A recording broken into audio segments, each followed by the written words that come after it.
자, 일단 대한민국 헌법부터 제가 꺼내놨습니다. 헌법을 보시면요. 전부 개정이 됐던 시기가 1987년이라고 되어 있습니다. 그리고 지금은 2020년이죠. 무려 30년이 넘었습니다. 예, 30년이 넘었고 이 1987년도에 이 헌법이 지금까지 유지가 되고 있어요. 근데 우리 사회는 어떻게 바뀌었는지 그냥 보시기에도 87년과 2020년은 상당히 많이 바뀌어 있죠. 그리고 이 행정의 거버넌스 구조라든지 다양한 현장에서 이루어지는 많은 일들도 사실은 굉장히 많은 것들이 바뀌어 있습니다. 정책적으로나 제도적으로나. 그래서 이 기본적으로 헌법에 대한 얘기들이 이번 정권부터 이야기가 많이 나왔었던 것 같아요. 지난 정권에도 사실은 많이 이야기가 됐었고요. 개헌에 대한 이야기들, 이런 부분들이 있는데요. 헌법을 먼저 꺼내든 이유가 뭐가 있냐면요. 사실 현행 헌법에서는 주민자치권에 대해서 직접적으로 보장하고 있질 않습니다.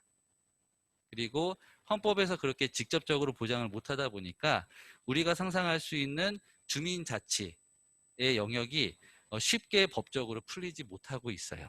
예. 뭐 대표적인 예로 입법 권한 같은 경우는 국회에만 있습니다. 예, 심지어 지방의회에도 없죠. 그래서 그런 것들이 헌법으로 들어가 있기 때문에 이런 부분들에 대해서 먼저 알고 들어가시면 좋겠다 싶습니다. 자, 그래서 헌법에서 좀 같이 보시면 좋겠다 싶은 거는요. 사실 많이 유명하고 다들 알고 계신 조항들이죠. 제1조 1항 대한민국은 민주공화국이다. 2항 대한민국의 주권은 국민에게 있고 모든 권력은 국민으로부터 나온다. 그래서 우리 사회가 지나치게 큰 사회가 되다 보니까요. 잠시만요. 네. 우리 사회가 지나치게 큰 사회가 되다 보니까 결국은 우리를 대표해서 누군가가 권력을 가지고 통치할 수 있도록 하는 게 바로 우리 사회의 시스템이죠. 대의민주주의. 그런데 그렇게 대의민주주의 형태로 운영이 되다 보니 현장에서 많은 문제들이 또 발생하기도 합니다. 그리고 어쨌든 그 대의민주주의의 가장 기본적인 이론은 모든 권력은 국민으로부터 나온다라는 주권재민이라는 사상이죠. 그리고 그 주권재민이라는 사상이 결과적으로는 우리에게 권력이 있다, 우리에게 권한이 있다라는 것들을 이야기해주고 있는데 실제로 우리 삶의 현장에서는 과연 권한이 있는가 이런 고민들이 있을 수밖에 없습니다. 두 번째 2장에서는 10조 모든 국민은 인간으로서의 존엄과 가치를 가지며 행복을 추구할 권리, 이게 행복 추구권입니다. 예, 그래서 스스로 자기 삶에 대해서 행복을 추구할 수 있는 권리가 있어야 되는데 고민이 되는 지점이 많습니다. 자, 제11조 모든 국민은 법 앞에 평등하다. 누구든지 성별, 종교 또는 사회적 신분에 의하여 정치적, 경제적, 사회적, 문화적 생활의 모든 영역에 있어서 차별을 받지 아니한다. 라는 표현도 있죠. 차별을 받지 아니해야 되는데 우리는 너무 쉽게 문화적으로 차별을 하고 있는 거 아닌가? 사회적으로 차별하고 있는 건 아닌가? 혹은 제도적으로 차별이 일어나고 있지 않은가? 이런 고민들도 동시에 될 수밖에 없습니다. 제34조 모든 국민은 인간다운 생활을 할 권리를 가진다. 결과적으로 저것들이 우리의 권리라는 건데 실제로 이 권리가 우리 생활 영역에서는 어떻게 이루어지고 있는가 이런 고민들이 지속적으로 있을 수밖에 없습니다. 자, 이 자료도 보신 분들이 많이 계실 거예요. 세계 행복 보고서 혹시 보신 적 있으실까요? 예, 몇몇 분들께는 저희 센터에 오셨을 때 저희가 또 이렇게 말씀드리기도 했었던 것 같아요. 유엔에서 매년 3월마다 발표하고 있는 전 세계 156개국 대상으로 조사하는 자료입니다. 그리고 이 행복 보고서에는 이렇게 156개국에 대한 행복 지수 순위가 결정되는데요. 여기서 퀴즈 드리겠습니다. 우리나라는 어디쯤 있을까요? 44위라고 손으로 표현해 주시기도 하셨고요. 44위보다 낮습니다. 예, 덜 행복합니다. 44위보다는. 예. 일단 음소거가 되어 있어서 안 들리는데 54위?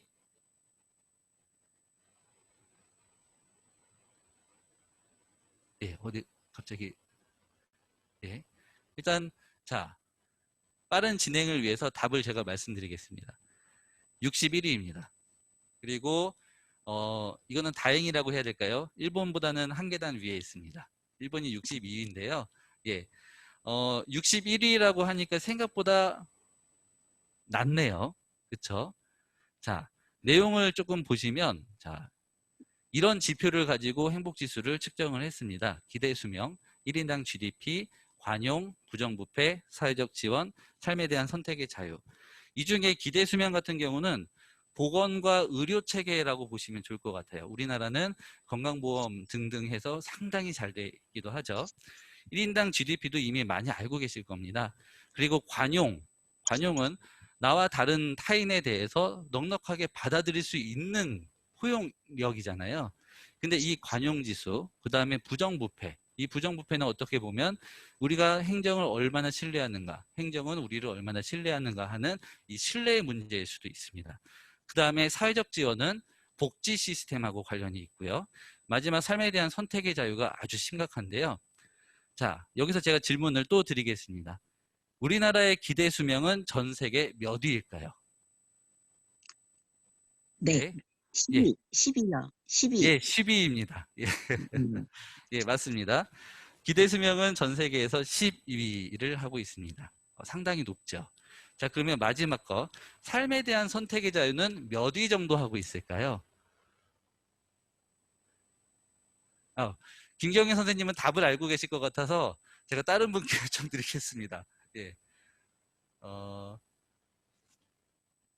삶에 대한 선택의 자유는 몇 위 정도를 하고 있을까요? 20. 예, 전수현 선생님께서 20이라고 표현해 주셨는데 몹시 낮습니다. 그거보다 많이 낮습니다.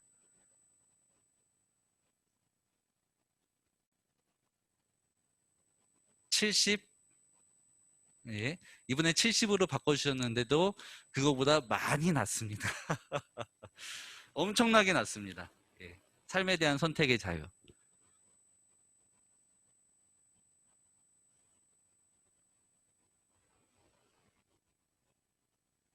예, 삶에 대한 선택의 자유가요, 무려 140위입니다.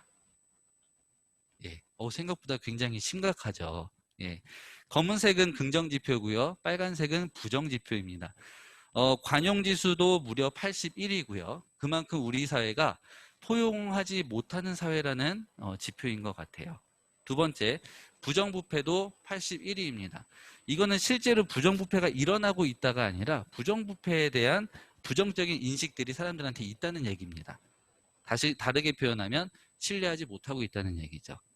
세 번째, 사회적 지원은 복지 시스템인데 우리나라는 복지 시스템이 사실 예산 책정하는 규모를 보면 사회복지와 관련된 게 굉장히 많습니다. 사실은. 그런데도 사회적 지원이 터무니없이 낮습니다. 99위밖에 안 되고요. 마지막 삶에 대한 선택의 자유가 무려 140위입니다. 그런데 앞에서 보여드렸던 요 이미지상에 상위권 그룹 있죠. 1위부터 10위 정도까지는 늘 똑같은 나라들입니다. 알고 계신 그 나라들. 북유럽에 있는 뭐 핀란드, 네덜란드, 아일랜드, 뭐 이런 나라들, 노르웨이, 막 이런 나라들이요. 스웨덴, 스위스 이런 나라들이 최상위권을 차지하고 있어요. 늘. 도대체 무슨 차이가 있을까요? 그 나라들하고 우리나라는. 우리나라 사람들이 삶에 대한 선택의 자유가 140위라고 한 이유는 과연 무엇 때문일까요? 근데 어떻게 보면 이미 답을 알고 계실 수도 있을 것 같아요. 내가 내 삶에 대해서 스스로 다 선택하면서 살 수 있나? 아니면 환경과 아니면 전체적인 문화에 의해서 그렇게 좌지우지 당하고 있을까? 예. 다르게 표현하면 아마 지금 학생들, 뭐 온마을 학교 같은 개념으로 이 교육혁신지구 사업으로 학생들 많이 만나고 계신 선생님들도 계신 것 같은데요. 지금 우리나라 학생들이 어떻게 살고 있는지를 관찰하시면 너무 쉽게 답이 생기실 것 같습니다. 아이들이 고등학교 진학부터 본인들이 원하는 고등학교를 가기가 쉽지 않죠. 물론 지금은 지역 학군이라는 제도가 운영되고 있기 때문에 지역에서 선택해서 가는 꼴이긴 하지만요. 그럼에도 불구하고. 그리고 대학으로 진학하는 과정도 한번 고민해 보시면 좋을 것 같습니다.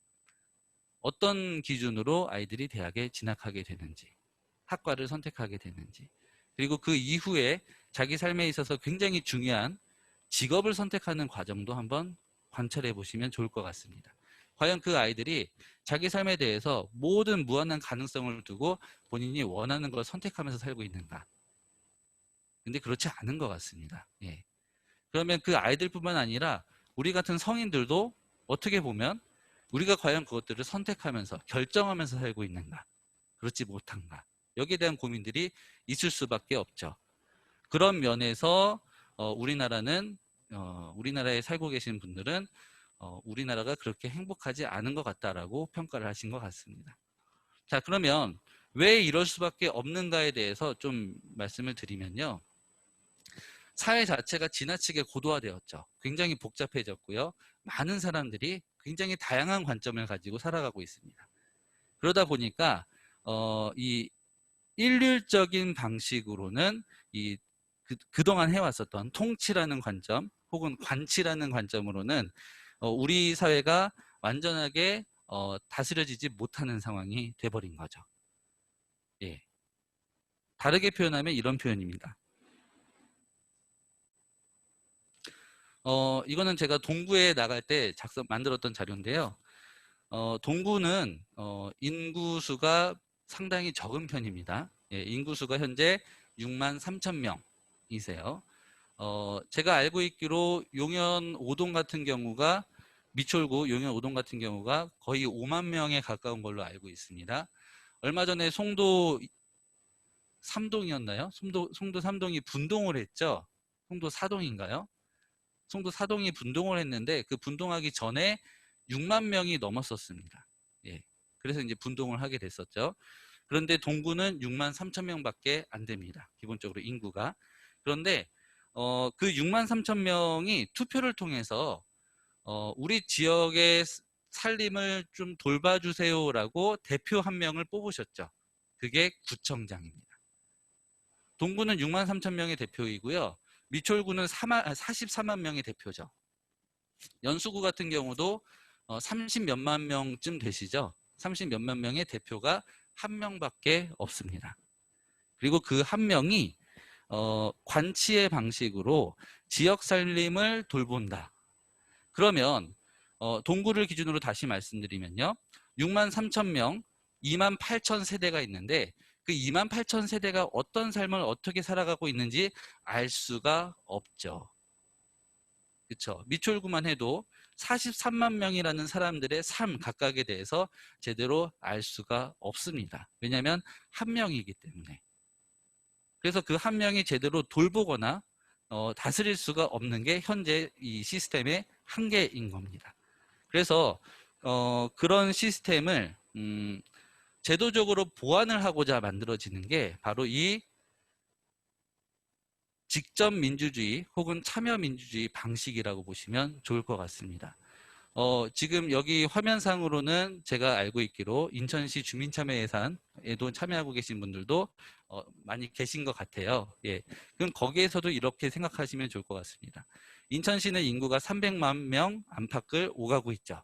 예. 그런데 인천시장님이 대표하고 있는 인천시 공무원들은 과연 이 300만 명의 삶을 제대로 돌아볼 수 있을까?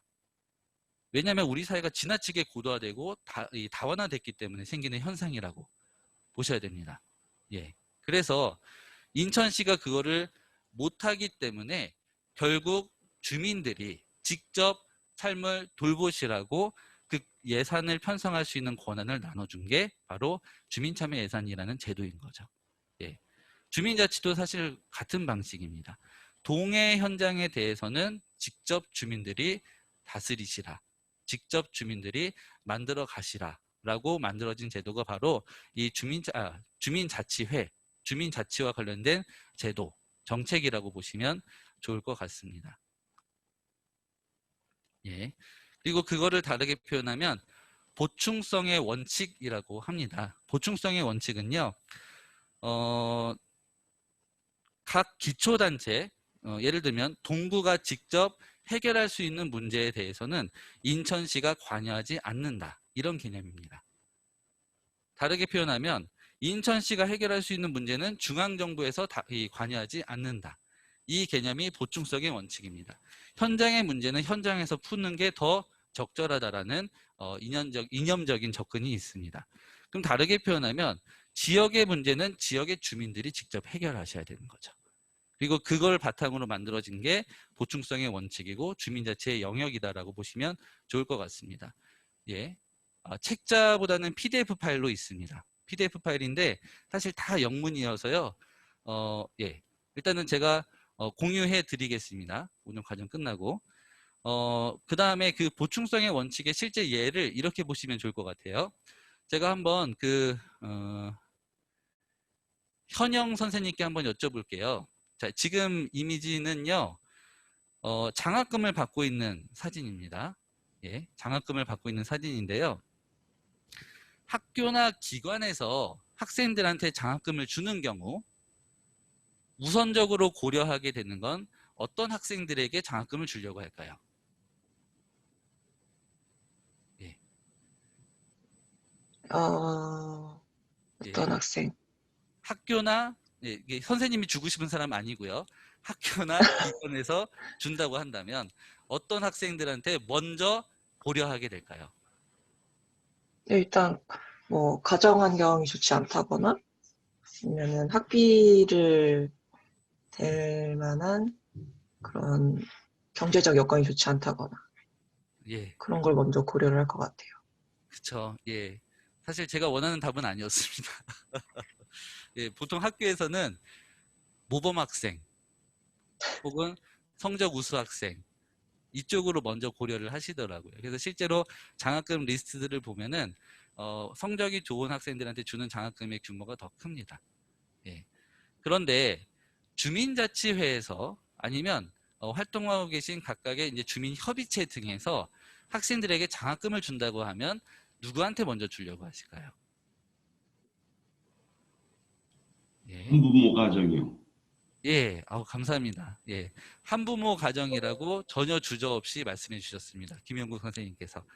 예, 이렇게 누가 어떤 관점을 가지고 돌보냐에 따라서 방식도 달라지게 됩니다. 이게 가장 중요한 보충성의 원칙의 사례입니다. 예, 학교에서는 모범 학생한테 주려고 하는데 그 아이의 삶에 대해서는 그렇게 관심이 없을 수 있어요. 근데 지역사회의 주민들은 내 이웃의 아이들에 대해서 관심이 있죠. 예. 그러면 그 아이들이 어떻게 살아가고 있는가, 그리고 그 아이들한테 도움이 필요한가를 알고 계십니다. 누구한테 진짜 도움이 필요한지도 알고 계시죠. 행정적으로 서류로 보는 게 아니라. 예, 그렇기 때문에 이런 것들은 지역사회에서 직접 만들어 가셔야 된다라는 게 바로 이 보충성의 원칙입니다. 영상을 하나 보여드릴까 했는데 시간이 너무 빨리 가고 있어서요. 영상은 건너뛰겠습니다. 예.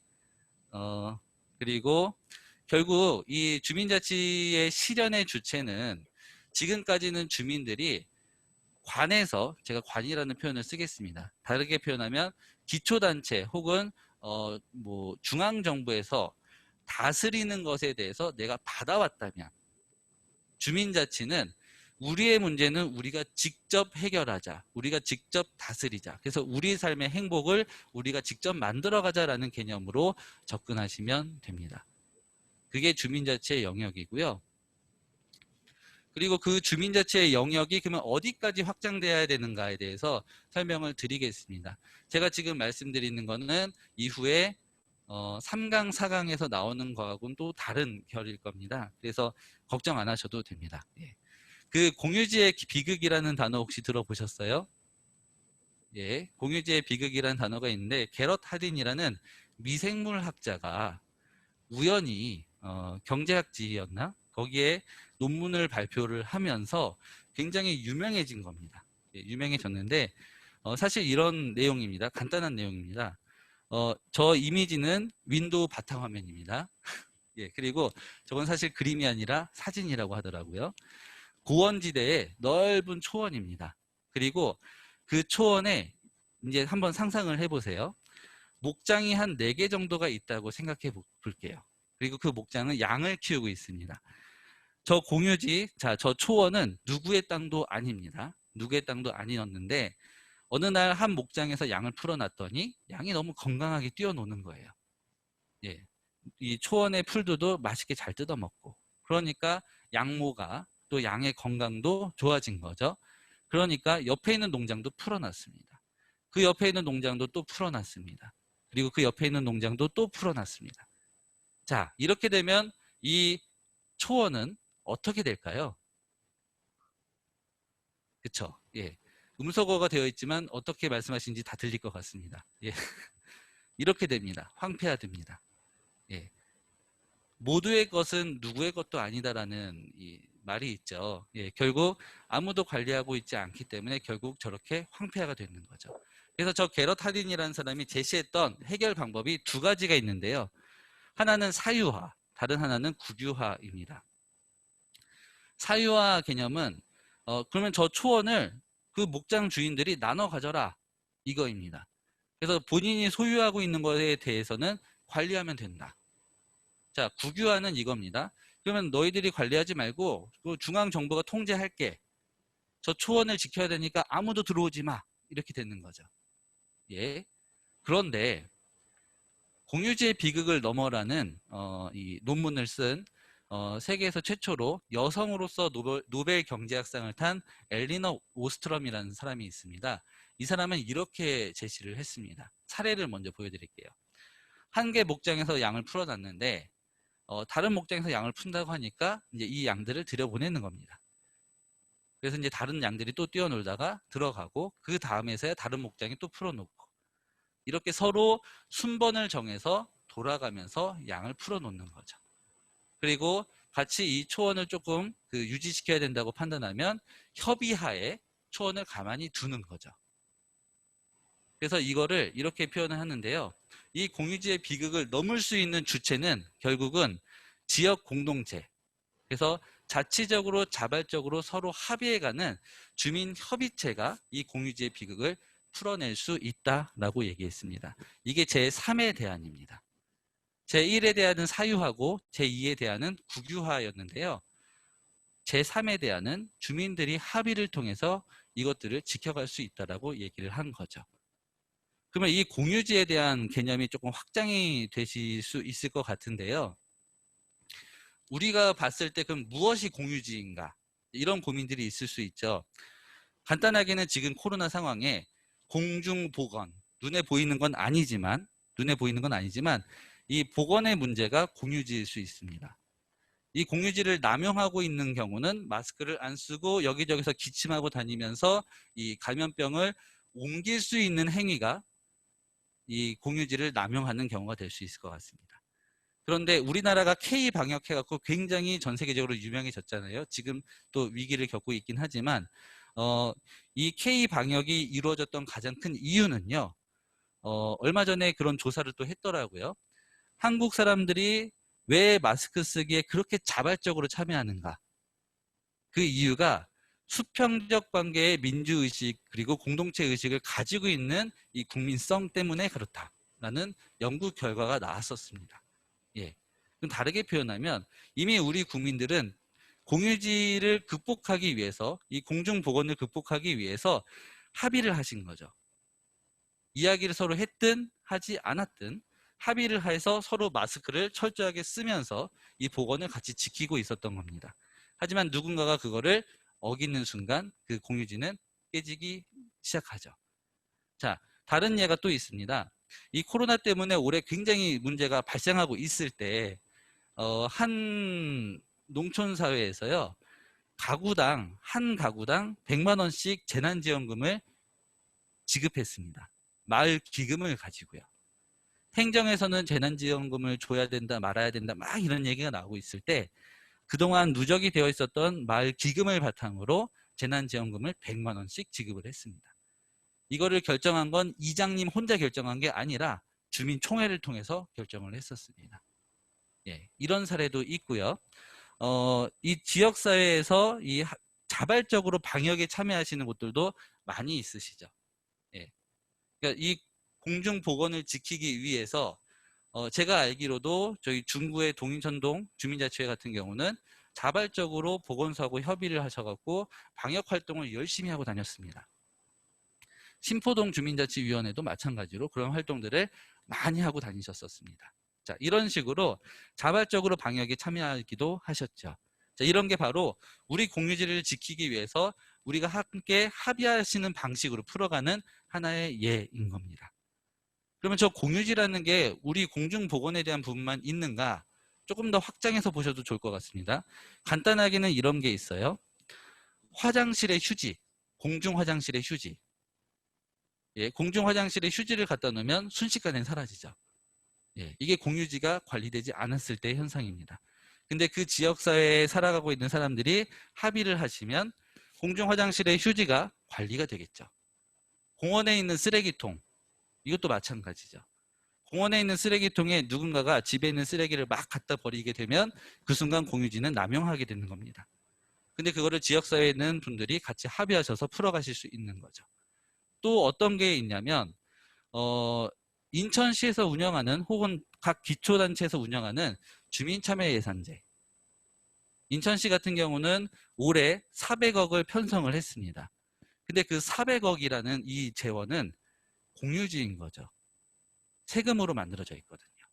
그래서 이 공유지를 이 주민들이, 인천의 시민들이 어떻게 관리하고 운영하는 것인가. 이게 바로 공유지의 비극을 넘을 수 있는 이 시민들의 공공성을 바탕으로 한 겁니다. 그리고 그 주민참여예산 제도 중에 올해 같은 경우는 동협치형 사업이라고 해서요. 각 동별로 주민자치회가 있는 동별로 1억에서 3천만 원 정도까지 예산을 편성할 수 있는 권한을 줬습니다. 연수구 같은 경우는 거기에 더해서 2억 3천만 원이라는 예산을 따로 편성할 수 있는 기회를 줬습니다. 권한을 주민자치회별로요. 그러면 그렇게 놓여 있는 이 세금, 그러니까 예산이라는 것도 결국은 공유지가 될 수 있는 거죠. 이거를 주민자치회에 있는 사람들이 남용하게 되면 그러면 더 이상 그 공유지는 유지되지 않겠죠. 황폐화되겠죠. 자, 이런 문제들, 이런 것들을 함께 합의의 방식으로 풀어가는 게 바로 주민자치라고 말씀을 드리고 싶습니다. 이건 또, 자, 그러면 이제 주민자치를 하실 때, 주민자치의 영역에서 활동을 하실 때는 어떤 태도, 어떤 관점으로 접근을 하시면 좋을까에 대해서도 간단하게 좀 말씀을 드리고 싶은 게 있어요. 집단 동조 현상이라고 혹시 들어보셨을까요? 예. 이거를 그 애쉬 효과라고도 하고요. 애쉬라는 학자가 얘기했다고 해서 혹은 에벌린 패러독스라고도 이야기합니다. 에벌린 패러독스에 대해서 간단하게 설명을 드리면요. 이제 저 이론을 만든 사람이 처가가 에벌린이라는 도시입니다. 에벌린이라는 도시. 죄송합니다. 에벌린이라는 도시가 아니라 그 옆에 있는 시골 마을입니다. 그런데 그 시골 마을에서 에벌린은 그나마 조금은 번화가예요. 번화가. 근데 거리가 왕복으로 한 6시간, 5시간 걸리는 거리라고 생각하시면 됩니다. 처가에 놀러 갔는데 장인어른이 모처럼 사이가 왔으니까 맛있는 거 먹으러 가자. 시내로 나가자. 라고 얘기를 한 거예요. 그랬더니 장모님도 나도 오랜만에 거기 가고 싶었어. 라고 얘기하셨죠. 그리고 거기에 있는 처제들도 모처럼 시내에 나가니까 너무 좋아요 하면서 막 들떠서 얘기를 하는 거예요.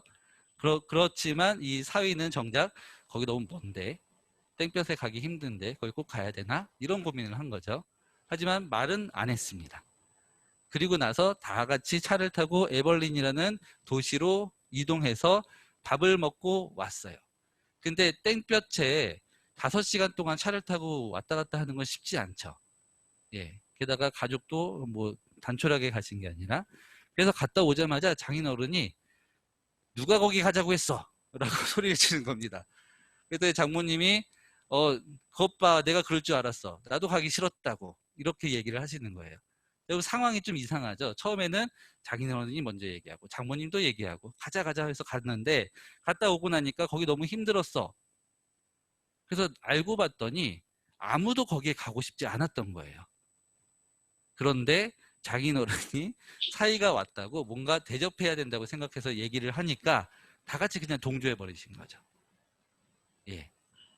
이런 집단 동조 현상을 막을 수 있는 방법은 의식 있는 누군가 한 명이라도 아니다라고 얘기를 하는 겁니다. 그러면 그 이후에 아니다라고 얘기할 수 있는 사람이 또 생기게 됩니다. 하지만 아무도 아니다라고 얘기하지 않으면 모두가 그냥 동조하고 넘어가는 상황이 된다고 하더라고요. 이걸 실제로 심리학적으로 실험을 했었습니다.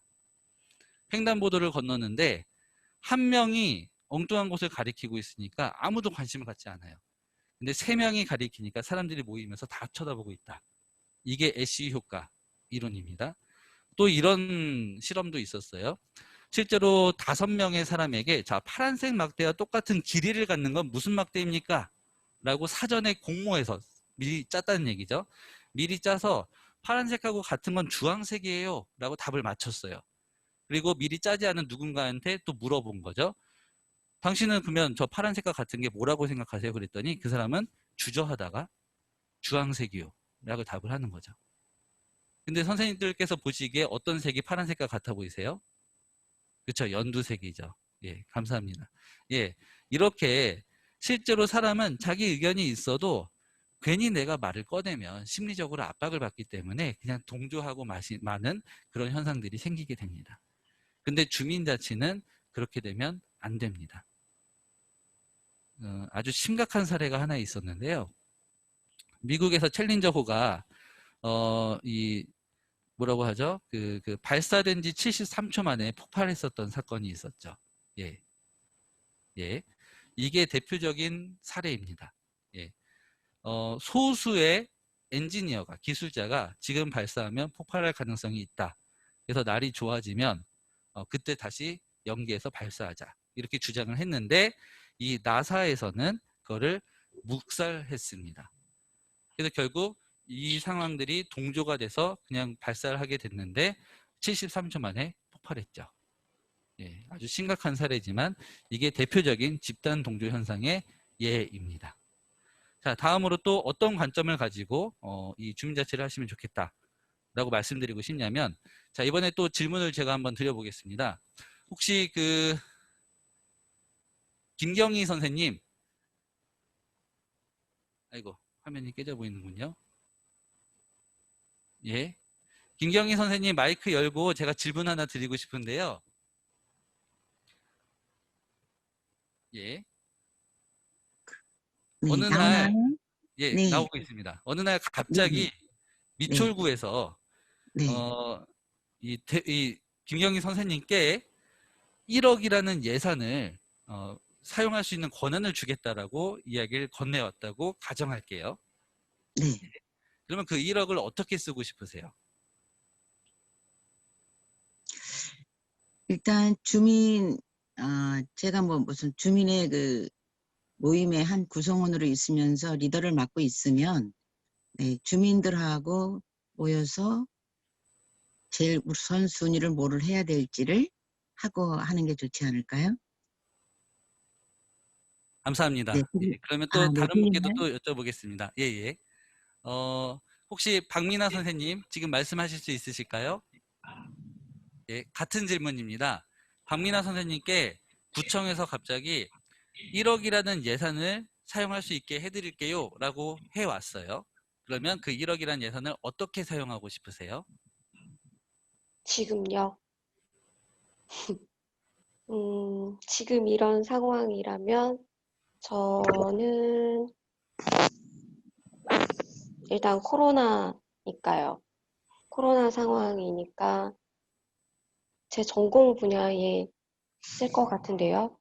뭐 활동을 하지 못하는 문화예술인 지원 정책이나 방안 쪽으로 활용할 수 있는 거를 지자체랑 상의할 것 같아요. 예, 감사합니다.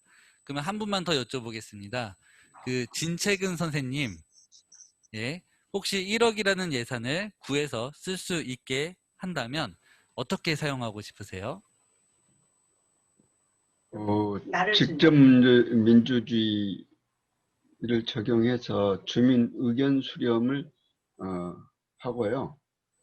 요즘 같으면 모두 다 힘든 상황이니까 기본소득 같은 것도 검토할 수 있지 않을까 생각합니다. 예, 감사합니다. 예. 제가 지금 질문을 드렸을 때요. 사실 화면으로 그렇게 보이시겠지만, 1억이라는 예산을 공공성 있게 사용해야 된다라는 제한을 드리지 않았습니다. 1억이라는 예산을 드린다면, 사용할 수 있게 한다면 어떻게 쓰고 싶으세요라고 말씀드렸는데요. 세 분 다 사적으로 안 쓰시네요. 그쵸? 예. 이게 다르게 표현하면 이미 시민들은 공공성을 갖고 계시다라는 겁니다. 예. 이미 시민들은 공공성을 갖고 계시다. 자, 이런 재미있는 실험 이론이 하나 있습니다. 도덕성 기반 이론. 인간은 과연 호모 에코노미쿠스인가? 조나단 하이트라는 사람이 바른 마음이라는 책에서, 이건 사실 그 논문을 쓰고 그 논문을 다시 풀어놓은 책인데요. 이 책에서 이제 이야기를 한 건데요. 호모 에코노미쿠스라는 단어 많이 들어보셨죠? 예. 경제적 인간이라는 뜻이라고 하더라고요. 경제적 인간. 그러니까 저 단어, 그러니까 저 질문의 의미는 결국 뭐냐면, 인간은 결국 경제적으로만 움직이는 존재인가? 이런 질문인 겁니다. 예, 개인의 이익만 추구하는 존재인가? 이런 의미라고 보시면 좋을 것 같은데요. 이걸 실험을 실제로 했습니다. 사람들 대상으로. 여기 이게 질문 리스트인데요. 몇 가지만 제가 읽어봐 드릴게요. 1번에 A, 내 팔에 살균한 주사바늘을 찔러 넣는다. 1번에 B, 내가 모르는 아이의 팔에 살균한 주사바늘을 찔러 넣는다. 얼마를 받으면 이거를 할 수 있겠습니까? 이런 질문을 하는 겁니다. 예. 또 다른 하나 또 말씀드려 볼게요. 5번에 A, 짤막한 연극에 출연해 30분 동안 간단한 문제도 못 풀거나 자꾸 넘어지는 등 바보 연기를 한다. 5번에 B, 짤막한 연극에 출연해 30분 동안 알몸으로 바닥을 기거나 원숭이 흉내를 내는 등 동물 연기를 한다. 자, 한번 상상해 보세요. 나는 저거를 얼마쯤 받으면 할 수 있을까? 저 각각의 질문들. 잠깐 상상해 보셨죠? 자, 그러면 제가 여기서 저 각각의 질문들에 대해서 똑같은 금액이 나오신 분, 모두 똑같은 금액이 나오신 분이 계실까요?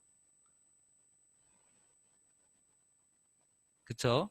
자, 1번의 A, 저 같은 경우는 내 팔에 살균한 주사바늘을 찔러놓는다. 아프니까 그래도 한 뭐 10만 원은 주면 좋겠다. 이렇게 생각하는데, 내가 모르는 아이 팔에 살균한 주사바늘, 저걸 어떻게 찔러? 못 찔러. 저거 찌르려고 하려면 그래도 10억은 줘야지. 이렇게 생각할 겁니다.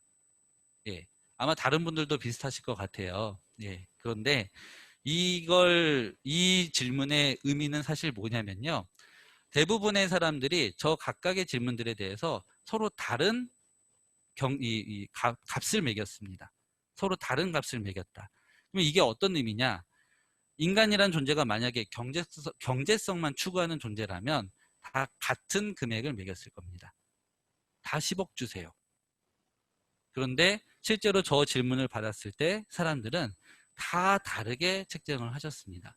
실제로 제가 몇몇 동에 가서 저 질문을 똑같이 던졌을 때 어떤 분은 전 저거 그냥 봉사로도 할 수 있어요 라고 하시는 분도 계셨어요.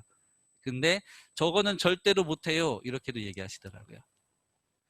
표현하는 이 의미는 결국 뭐냐면, 인간이라는 존재는 결국은 경제성만 추구하는 존재가 아니라 각각의 개인들이 갖고 있는 도덕성을 추구하는 존재들이다 라는 의미입니다. 예, 그게 이 도덕성 기반 이론의 핵심입니다.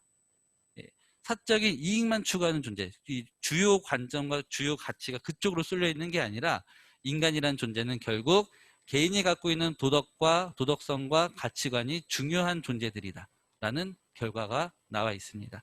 그 책이 바른마음이라는 책입니다. 나중에 한번 보셔도 좋을 것 같아요. 자, 아까 제가 이미 시민들은 공공성을 갖고 있다고 말씀드렸잖아요. 바로 저런 도덕성 때문입니다. 그리고 우리나라 사회는 특별히 더 공동체성도 같이 갖고 계세요. 민주의식도 투철하시고요. 그래서 그런 의미 때문에 우리는 일상에서 이미 시민들이 공공성을 실현하면서 살아가고 계십니다. 예.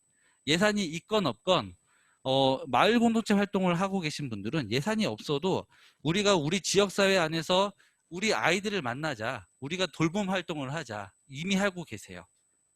여러 가지 뭐 새마을 협의체라든지 뭐 새마을 분녀회라든지 이런 곳에 계셔도 예산이 없어도 우리가 봉사활동을 통해서 반찬 나눔하자, 우리가 공유부엌에서 이것저것 만들어 갖고 나눠드리자, 지역의 어르신들한테 뭔가 나눠드리자, 이런 활동 하시는 분들 굉장히 많죠.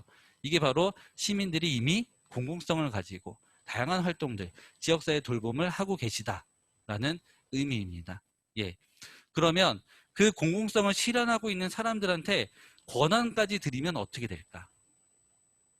제도적으로 기반을 마련해 드리면 오히려 그분들이 더 잘 그 지역사회를 설계하고 경영하고 운영해 가시지 않을까? 이게 바로 주민자치라고 보시면 좋을 것 같습니다. 그리고 그 주민자치의 영역은 개인의 의견과 다양성을 존중하는 것으로부터 시작해야 된다.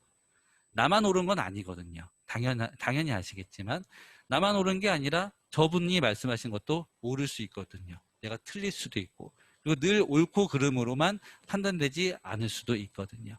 그래서 이런 것들에 대해서 우리가 서로 다르더라도 관용적으로, 포용적으로 함께 한다라는 이 의식을 기본적으로 갖고 계시는 게 굉장히 중요하죠. 그러면 우리 지역사회 안에서 굉장히 다양한 관점과 다양한 현장들이 이 서로의 다양성으로부터 다 발견되고 만들어지고 또 그 돌봐지게 되는 겁니다.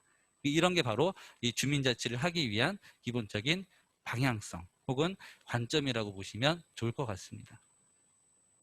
그래서 결국 주민자치는 우리 지역사회 안에서 돌봄, 보건, 교육, 환경재생, 자원순환, 일자리 창출, 경제순환, 지역의 의제를 발굴하시는 거, 해결하는 거, 공동체를 활성화하는 거, 공유공간을 마련하는 거, 유지하는 거, 사람들을 서로 연결하는 거, 이런 것들을 우리가 자치 영역에서 하는 게 바로 주민자치라는 건데, 누가 하나? 이건 사실 주민들이 하시는 거죠.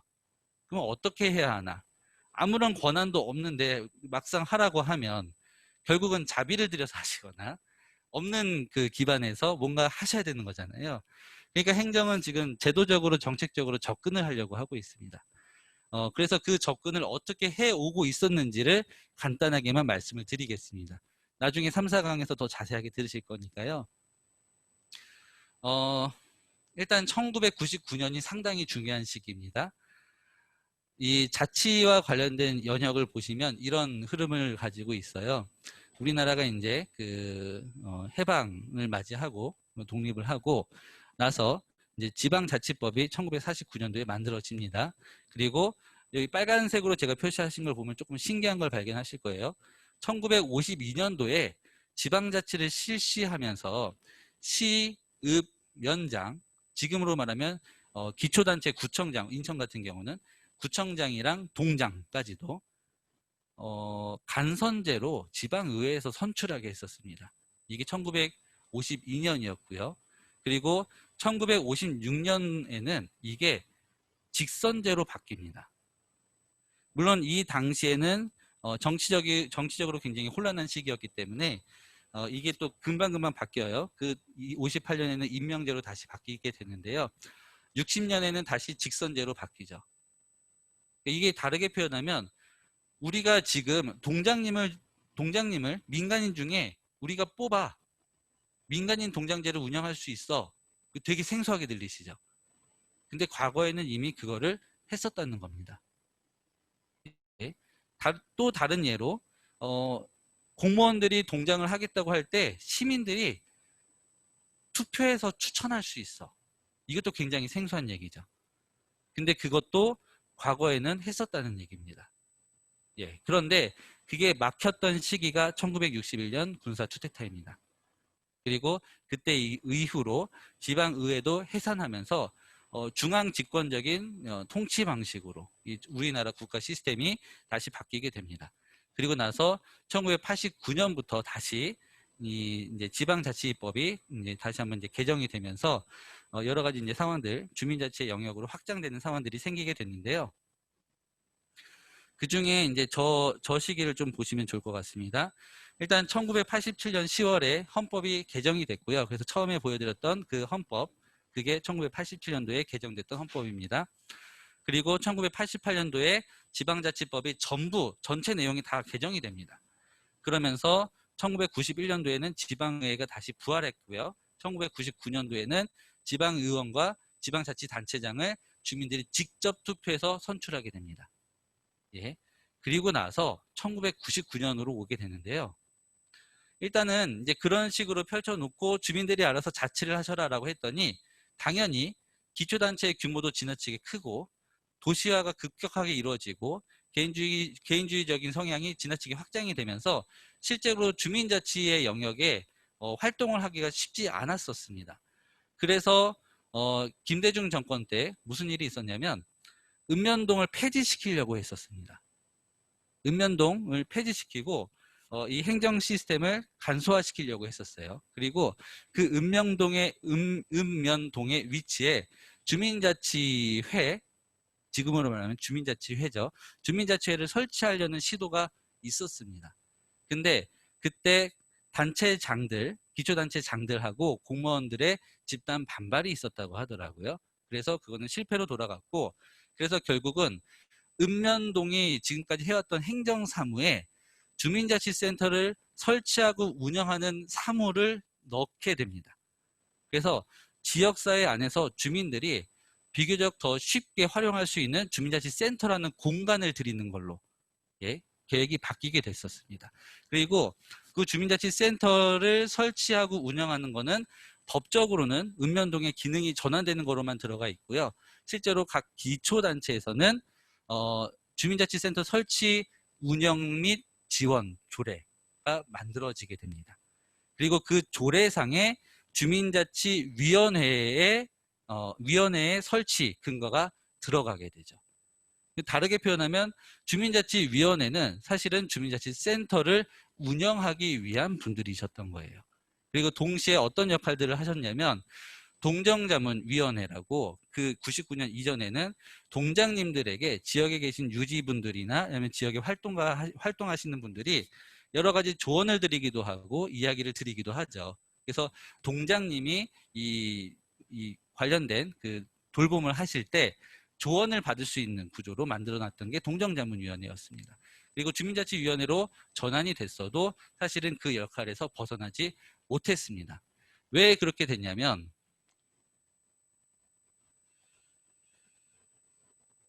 구조가 이런 구조였거든요.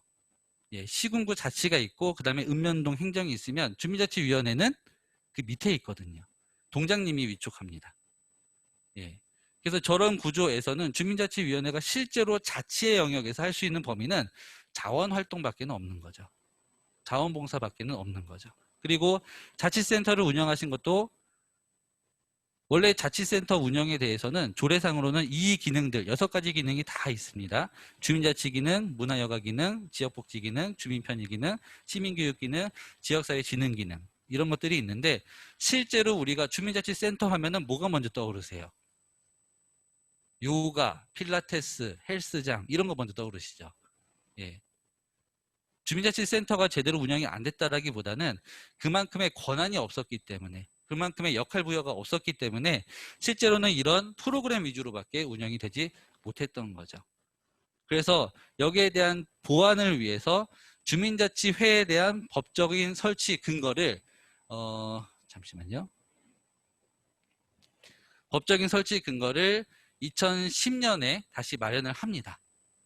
그래서 주민자치회에 대한 설치 근거요. 그래서 지방행정체제 개편에 관한 특별법을 제정을 하고 그리고 그게 2013년도에는 지방분권 및 행정체제 개편에 관한 특별법으로 만들어 놓고요.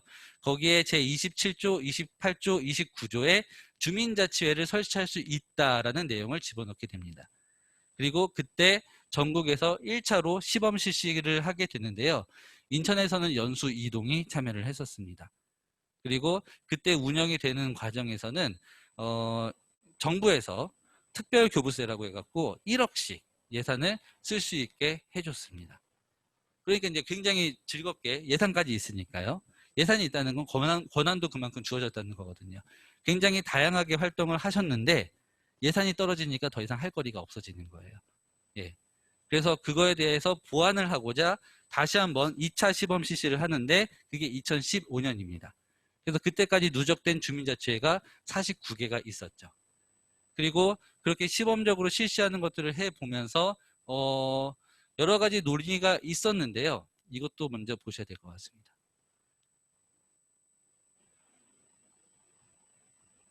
2012년도에 주민자치회를 시범 실시하는 걸 준비하면서 고려가 됐었던 모델들이 3가지가 있습니다. 하나는 통합형, 주민자치회를 시군구에서 위임하거나 위탁하는 구조입니다. 그리고 공무원들은 시군구에서 직접 임용한 공무원들, 그러니까 직원은 시군구에서 직접 뽑는다가 되는 거죠. 그래서 주민자치회가 지휘 감독하면서 이 동의 공무원들이 일을 할 수 있게 만드는 구조가 통합형이었습니다. 두 번째는 주민조직형인데요. 공무원 집단이 동회는 없습니다. 그리고 이 동사무소, 동센터의 역할을 주민자치회가 대신하는 거죠. 그리고 주민자치회가 직접 사무기구를 운영하면서 사람까지 고용할 수 있도록 만드는 게 이 두 번째 주민조직형 모델이었습니다. 세 번째가 협력형 모델인데요. 읍면동 사무소, 이게 행정복지센터죠. 행정복지센터와 주민자치회가 서로 협의하고 심의하면서 협력하면서 동을 돌볼 수 있도록 만든 게 이 협력형이었습니다. 이 3가지 모델이 동시에 제안이 됐었는데 당시에 행정안전부에서 통합형과 주민조직형은 현재 법령상 불가능하다라고 의견을 냈습니다. 그래서 그때 시범적으로 실시가 된 거는 협력형만 운영이 되게 됐고요. 그리고 그 협력형이 현재의 이 전환되고 있는 주민자치회 있죠. 예, 지금이 저 협력형으로 운영되고 있습니다. 예, 그러다 보니까 제한적인 권한까지밖에 현재는 없다라고 보셔야 돼요. 그래서 이 제한적인 권한 안에서 주민들이 직접 우리 살림을 만들어갈 수 있도록 하려면 어떤 게 중요하냐면 협치라는 게 정말 중요하게 됐습니다. 예, 협치라는 건 다르게 표현하면 인천시 행정과 주민자치회가 같이 협업할 수 있는, 대화할 수 있는 여백이라고 보시면 좋을 것 같습니다. 예, 아까 행복보고서에서 뭐였죠? 그 불신이라고 제가 말씀드렸던 거, 그 부정부패, 그렇죠? 우리나라 부정부패가 지수가 81위였잖아요. 예, 근데 실제로 부정부패를 그렇게 하고 있다가 아니라 국민들이 생각하는 부정부패 지수가 그만큼이라는 얘기거든요. 불신을 그렇게 이미 하고 있지만 그럼에도 불구하고 우리는 협치를 해야 된다. 신뢰관계로 다시 만들어야 된다. 이게 가장 중요한 숙제가 됐고, 인천시 같은 경우가 작년부터 협치를 적극적으로 뭔가 정책화하려고 시도를 하고 있습니다. 각 기초단체도 협치라는 구조를 만들어내려고 시도하고 있고요. 그리고 그 협치의 가장 기본적인 가장 기초 단계에서의 현장이 바로 주민자치회가 되고 있는 겁니다. 예, 물론 참여예산 제도도 그 협치의 과정입니다. 예, 이렇게 이해하시면 주민자치의 영역이 어디까지 어떻게 확장되고 제도적으로 이루어지고 있구나라는 것들이 조금 보이실 거예요. 예. 자, 그래서 이런 모델들 중에 현재는 협력형만 운영이 되고 있고요. 기존의 주민자치위원회와 주민자치회의 차이는 굳이 문서상으로 구분하면 이제 저런 정도라고 보시면 좋은데요. 다르게 표현하면 이렇게 간단하게 말씀드릴 수 있을 것 같습니다. 기존의 주민자치위원회는 동장님이 위촉을 했습니다. 그러니까 동센터의 하부 구조였습니다. 현재 주민자치회는 구청장이 위촉을 합니다. 즉 구청의 하부 구조가 되면서 동과는 수평적 관계가 됩니다. 예, 여기에서부터 이제 이 변화가 시작된다고 보시면 좋을 것 같습니다. 그러면 실제로 권한 자체도 그만큼 더 확장되는 거다라고 보시면 좋을 것 같아요. 자, 그래서 주민자치회는 보통 인천 같은 경우는 25명에서 50명까지 다양하게 구성되어 있으세요. 각 지역마다 상황에 따라 좀 다릅니다. 자, 이렇게 주민자치회가 있을 때 예를 들어서 이제 이런 고민도 동시에 있을 수밖에 없습니다. 50명이 5만 명을 대표할 수 있는가? 20명이 8천 명을 대표할 수 있는가? 이런 고민들이 현장에선 실제로 있죠. 그리고 그 대표하는 거에 있어서는 여러 가지 근거가 있기는 있지만 실제로 그거를 제대로 대표하기 위해서는 결국 주민자치회는 플랫폼 역할을 해야 된다. 지역사회 안에서.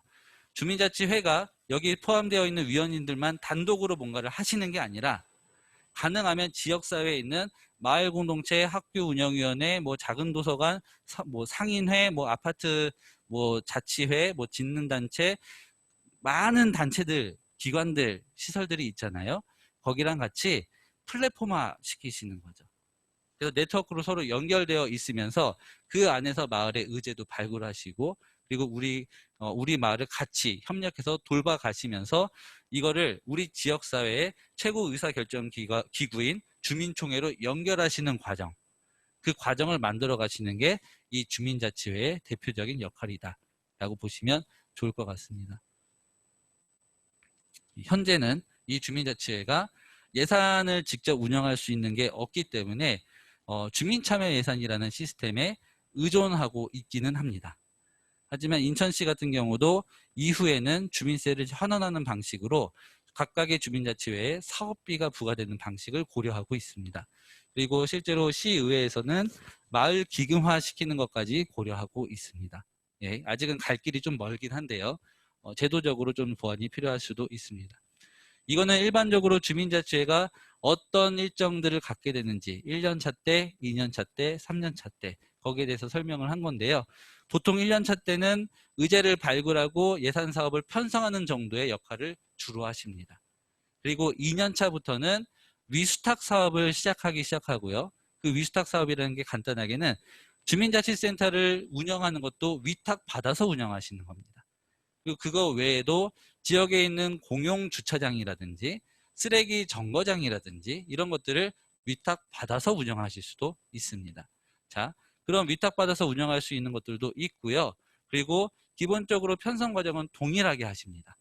대신 전년도에 편성했던 사업들을 이번에는 직접 받아서 예산이 이미 편성됐기 때문에 예산이 나오거든요.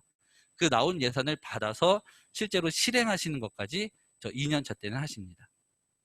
그리고 3년차 때는 편성 과정과 실행 과정 동시에 하시면서 전년도에 했었던 실행 과정의 결과를 감사받고 보고하셔야 됩니다. 누구한테 보고하냐면 주민들한테 보고하시는 겁니다. 예, 이런 과정들이 앞으로 계속 진행된다고 보시면 좋을 것 같습니다. 그래서 주민자치회가 사실 모여만 계시고 회의만 하고 계시는 게 아닌 거죠. 사실은 굉장히 많은 역할을 지역사회에서 하시게 될 거라는 거죠. 예, 거기에 대한 상이 있으면 앞으로 준비되어야 되는 게 상당히 많습니다. 하지만 현재의 한계는 뚜렷합니다.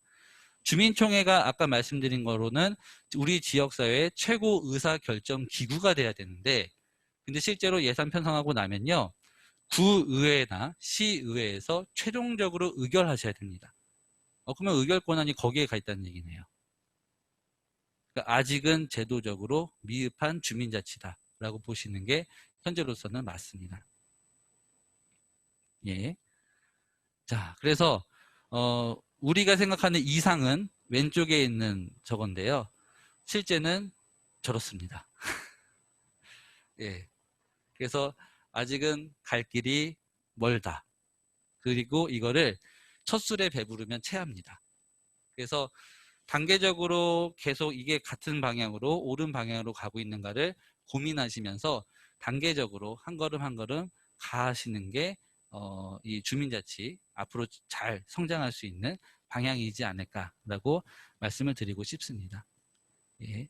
그래서 다시 한번 강조하면 이 협치라는 게 굉장히 중요하고요. 그리고 이 순환 구조가 돼야 됩니다. 이 자치 활동가는 사실 그런 의미예요. 주민자치에 대해서 학습하시고 또 현장에서 경험하신 것들을 두루두루 같이 나눠주시면서 이분들이 계속 이 현장에서 순환하시는 거. 예. 어떤 역할이든 상관없습니다. 계속 순환하시는 거. 이게 바로 자치 활동가의 역할입니다. 예. 그러면 지역사회가 혹은 주민자치 영역이 함께 성장할 수 있지 않을까. 사람이 계속 순환하시면요. 이렇게 좀 바라보고 있는 게 이 자치활동가의 목적이고요. 그리고 끊임없이 학습에 노출되시게 하는 거. 예. 그래서 사실 아까 자기소개 하실 때 이게 사실 존경스러운 부분들도 많이 있었습니다. 왜냐하면 이미 상당한 학습과 상당한 경험을 갖고 계신데도 불구하고 더 학습하기 위해서 오셨잖아요. 이런 부분들은 굉장히 존경스러운 부분들입니다. 예, 그래서 앞으로도 이제 그런 방향으로 가야 되지 않을까라고 생각합니다. 인천시 주민자치 추진 계획은 올해 계획이 이랬습니다.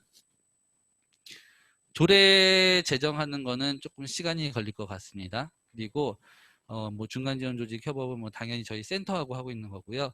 주민자치센터 공간 개선 사업은 올해 20개소 했습니다. 이거는 참여 예산을 가지고 했고요. 내년에도 참여 예산 가지고 할 겁니다. 그래서 시하고 군구의 예산을 매칭하는 방식으로 지금 진행을 하고 있고요.